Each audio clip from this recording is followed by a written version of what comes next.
Allah melaknat orang-orang yang suka merubah batas tanah. Dalam bahasa lain mafia tanah. Ini saya kasih tahu Bapak Ibu. Baru-baru ini kasus banyak. Satu orang, satu tanah punya 10 sertifikat. 10 nama. Jadi sertifikatnya ada 10. Itu pertanyaannya yang salah siapa? Yang dosa siapa? Ini tidak bisa kita satu-satu kita cari dosanya. Kita harus runut mencari masalahnya. Tapi banyakkah seperti ini? Banyak. Dan ini menjadi masalah. Orang-orang yang mafia tanah itu rugi di dunia dan rugi di akhirat. Kalau seandainya dia mafia tanah terbukti akan kesalahan dia dan diadukan, masalah. Tapi di akhirat kata Nabi, orang-orang yang mafia tanah yang mengambil haknya orang lain dari tanahnya, meskipun hanya sejengkal, 7 lapis tanah kata Nabi akan dihimpitkan pada badan dia di hari kiamat.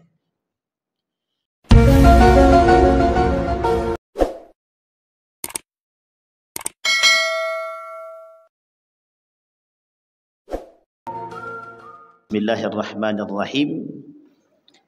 Assalamualaikum warahmatullahi wabarakatuh. Alhamdulillahi rabbil alamin. Alhamdulillahilladzi an'ama bi ni'matil iman wal islam bihima tatimmus salihat. Ashhadu an la ilaha illallah wahdahu la syarika lah wa ashhadu anna Muhammadan abduhu wa rasuluh la nabiyya ba'd. Allahumma salli wa sallim wa barik ala hadzal nabiyil karim. Allahumma salli ala Muhammad wa ala ali Muhammad fil alamin innaka Hamidum Majid. Ya ayyuhalladzina amanu taqullaha wa qulu qawlan sadida yuslih lakum a'malakum wa yaghfir lakum dhunubakum wa may yuti'illaha wa rasulahu faqad faza fawzan 'azima. Puji syukur kehadirat Allah dengan mengucapkan alhamdulillahirabbil alamin. Bersalawat kepada Nabi dengan mengucapkan Allahumma salli ala Muhammad wa ala ali Muhammad fil alamin innaka Hamidum Majid.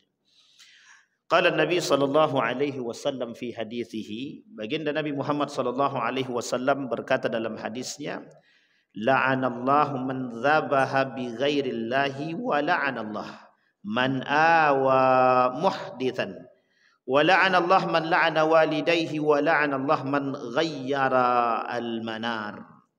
Sadaqallah. Baginda Nabi Muhammad sallallahu alaihi wasallam dalam satu hadis, kita bahas satu hadis saja di siang hari ini. Di dalam satu hadis Nabi bilang begini, Allah melaknat ada 4. Dalam hadis pertama ini Allah melaknat ada 4.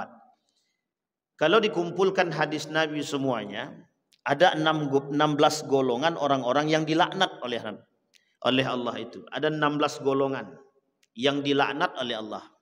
Kalau di dalam Al-Quran itu ada poin-poin tertentu yang dilaknat. Kata Allah, wa yal'anuhumul la'inun, terutama bagi orang yang zalim. Tapi laknat ini Allah sandarkan bagi pelaku kezaliman. Laknat ini Allah sandarkan bagi pelaku kezaliman. Di dalam hadis, di dalam Al-Quran sama disandarkan bagi pelaku kezaliman. Di dalam hadis yang tadi kita bacakan ada 4 kategori kelompok yang dilaknat oleh Allah. Yang pertama adalah orang-orang yang dzabaha bi ghairillah. Orang yang memotong atau menyembelih hewan tanpa menyebut nama Allah. Ini poin penting dari hadis Nabi, samillaha bismillah. Ucapkan bismillah dalam setiap perbuatan apapun. Terutama dalam urusan sembelih menyembelih. Apapun yang disembelih ucapkan bismillah. Tapi kalau bangkai kan tak perlu kami ucap bismillah kalau dia bangkai. Tapi kalau dia hidup harus kita ucapkan bismillah. Mazhab Imam Syafi'i mengatakan sunnah. Mazhab Imam Ahmad bin Hanbal wajib. Dalam mazhab yang lain, kalau dia sekelas dengan bangkai ikan tak perlu kita ucapkan bismillah kalau dia bangkai. Tapi kalau dia hidup harus kita ucapkan bismillah. Yang paling sederhana dari hukum tersebut adalah sunnah. Itu yang paling kecil. Bahkan sebagian ulama mengatakan wajib mengucapkan bismillah sekalipun memotong ikan. Poin pentingnya adalah ada orang-orang yang menyembelih sesuatu tanpa menyebut nama Allah.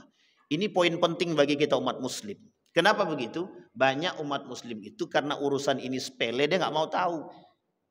Sepele. Yang menyembelih sesuatu tanpa menyebut nama Allah, kemudian dia makan tanpa menyebut nama Allah, dia telah memakan sesuatu yang haram dalam perut dia. Dia sedang menimbulkan sesuatu yang haram, atau bahasa lainnya dia sedang membangun api neraka dalam perut dia. Fi butunihim nar. Dia memakan harta yang haram. Meskipun cuma sedikit sepele, meskipun cuma meskipun atau meminum air tanpa bismillah. Nah, itu juga penting.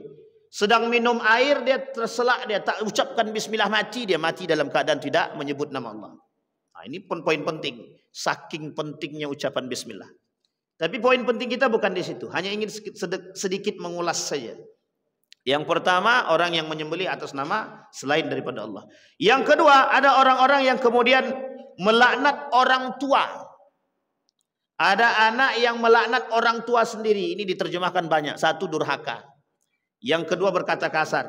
Yang ketiga, tidak berakhlak mulia kepada kedua orang tua. Ini poin penting untuk disampaikan kepada anak-anak. Ini poin yang kedurhakaan. Kemudian, orang yang melindungi pelaku maksiat. Nah, ini kalau ada waktu lebih nanti kita sampaikan poin ini. Karena banyak sekali pelindung-pelindung kemaksiatan ini, banyak sekali. Uniknya, ada pelaku maksiat berlindung di balik orang-orang pemegang kekuasaan. Uniknya lagi, orang-orang pelaku kemaksiatan itu dijaga. Nah, tapi kita tak bahas itu sekarang. Itu poin ketiga yang dilaknat. Nah, yang terakhir nih yang ingin kita bahas. Kata Nabi, yang terakhir adalah orang-orang atau yang dilaknat oleh Allah dalam poin keempat. La'anallahu man ghayyaral manar. Allah melaknat orang-orang yang suka merubah batas tanah. Dalam bahasa lain, mafia tanah. Ini saya kasih tahu Bapak Ibu. Baru-baru ini kasus banyak. Satu orang, satu tanah punya 10 sertifikat. 10 nama. Jadi sertifikatnya ada 10. Itu pertanyaannya, yang salah siapa? Yang dosa siapa? Ini tidak bisa kita satu-satu kita cari dosanya. Kita harus runut mencari masalahnya. Tapi banyakkah seperti ini? Banyak. Dan ini menjadi masalah. Orang-orang yang mafia tanah itu rugi di dunia dan rugi di akhirat. Kalau seandainya dia mafia tanah, terbukti akan kesalahan dia dan diadukan, masalah. Tapi di akhirat kata Nabi, orang-orang yang mafia tanah, yang mengambil haknya orang lain dari tanahnya, meskipun hanya sejengkal, 7 lapis tanah kata Nabi akan dihimpitkan pada badan dia. 7 lapis tanah tadi dihimpitkan pada badan dia yaumal qiyamah, di hari kiamat. Jadi tak sembarangan. Pertanyaannya, mengapa ada orang mengambil hak orang lain, atau mengapa ada orang mengambil tanah orang lain? Satu, aspek rakus. Yang kedua, maling, pencuri. Yang ketiga, memang ingin mencari masalah. Yang keempat, nafsu. Yang kelima, mencari kekayaan dengan cara yang tidak baik. Mencari kekayaan dengan cara yang haram. Kita ambil contoh. Ada satu perusahaan, ada di sini sawit. Sawit ini berdekatan dengan perusahaan sawit juga. Apa kata perusahaan sawit? Kalau kau tak mau sawit ini kami ambil paksa, jual kepada kami dengan harga yang murah. Nah, ini kasus juga baru-baru ini. Apa kata dia? Kalau kau tak mau kasih, tak mau jual dengan harga yang murah, kami ambil secara paksa. Jadi sekarang ini Bapak Ibu, orang-orang yang punya kekuasaan dan harta yang melimpah itu menindas masyarakat lemah itu biasa. Jadi seolah-olah memang main tindas-tindas saja sekarang. Maka banyak orang-orang yang sawitnya dicaplok sekarang itu oleh perusahaan-perusahaan tertentu. Dan uniknya lagi, banyak perusahaan-perusahaan sawit itu yang memang tanah-tanah sawitnya itu tidak jelas, itu ilegal. Dan ini pernah dikaji dan pernah dibahas ini oleh salah seorang wakil gubernur Riau waktu itu. Wah, ternyata banyak Pak. Dan pendapatan daripada sawit-sawit ilegal itu bisa mencapai triliunan. Wah, itu bisa masuk APBD itu. Kalau masuk dan dikelola oleh pemerintah, paling tidak anggap 1 triliun 1 tahun saja. Kalau sudah 7 tahun, sudah 7 triliun kita dapat. Tapi itu uniknya. Pertanyaannya adalah kok bisa mafia tanah, kok bisa orang-orang yang mengambil hak orang lain bisa merajalela? Ada apa? Satu, karena kemungkaran itu tidak pernah kita angkat ke hadapan manusia. Yang kedua, karena tidak beraninya orang-orang yang tahu akan kemungkaran dan kebatilan itu. Sehingga merajalela. Bahkan uniknya, akhir daripada kalimat itu sesuatu yang batil, mungkar seperti itu yang didiamkan, merajalela, dan uniknya bisa menjadi sesuatu yang terbiasa. Apa kata masyarakat? Yang dulu-dulu sudah begitu. Kalimatnya unik, yang dulu-dulu sudah begitu.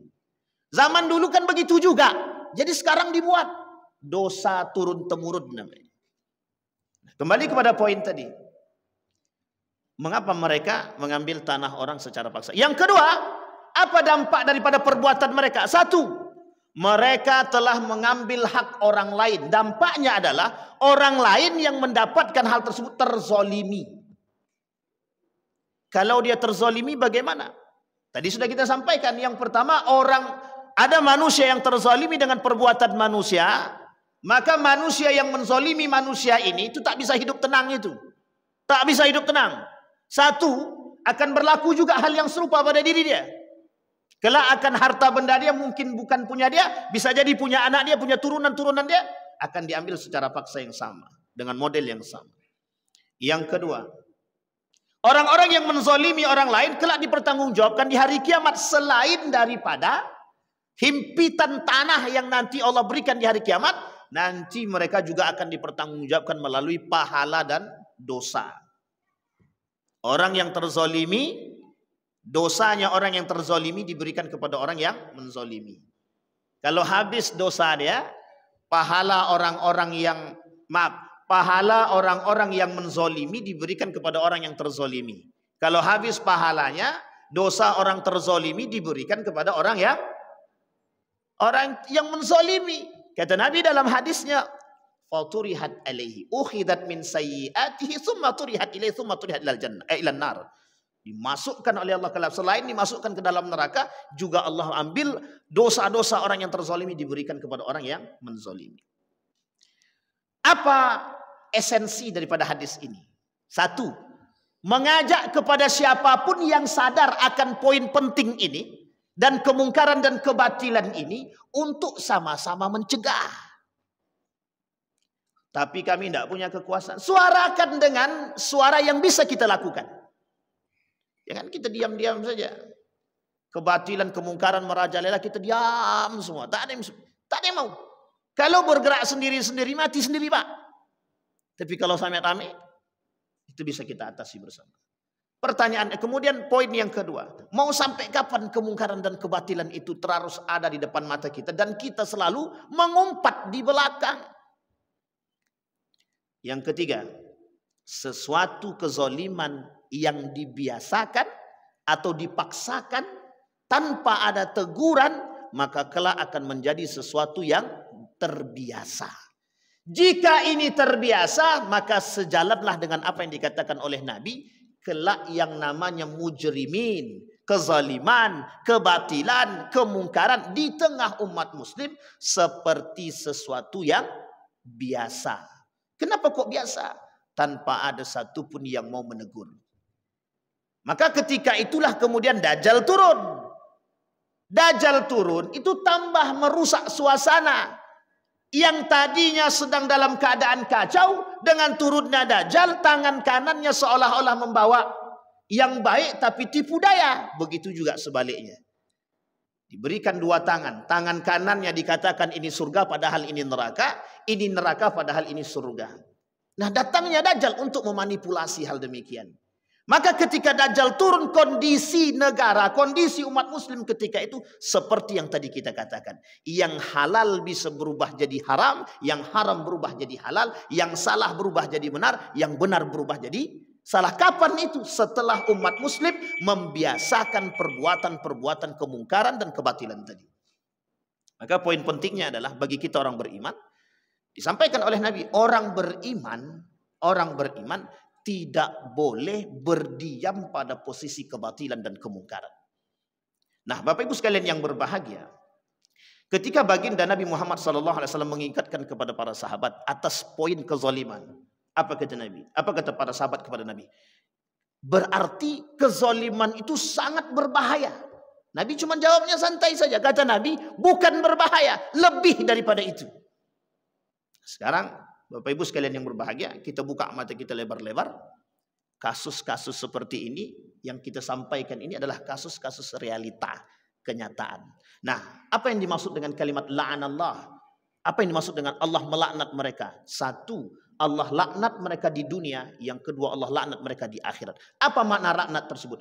Orang yang memakan hak orang lain bil batil, dengan cara yang batil, Allah balas di dunia dan Allah balas di akhirat. Maka kelak yang pertama Allah cabut keberkahan dari rumah tangga dia. Dari apa yang dia makan? Dari hal yang haram. Cara mereka memaksa dan memakan hak orang lain dengan cara yang haram. Mereka isi perut mereka dengan yang haram. Allah ambil dari rumah tangga mereka keberkahan. Satu. Yang kedua, kalau rumah tangga itu baik-baik saja, berubah menjadi tidak baik. Yang ketiga, kalau seandainya anaknya soleh, maka tidak jadi soleh lagi. Karena yang diberikan kepada anaknya adalah yang haram. Sesuatu yang haram yang masuk, kata para ulama, kata Imam Al-Ghazali, sesuatu yang haram sedikit saja, yang haram masuk ke dalam perut orang beriman, berubah sedikit demi sedikit, yang baik menjadi tidak baik. Ini poin penting bagi kita. Jadi orang-orang beriman, berfikirlah sebelum melakukan perbuatan itu. Dan bayangkan, andai kata kita masuk dalam kategori pelaku, pemakan hak-hak orang lain dengan cara yang batil, maka kalau kita sadar, maka bertobatlah. Tubu ilallahi taubatan nasuha. Secepatnya sebelum Allah mencabut ajal kita. Fa'tabiru ya ulil absar la'allakum tuflihun. Assalamualaikum warahmatullahi wabarakatuh.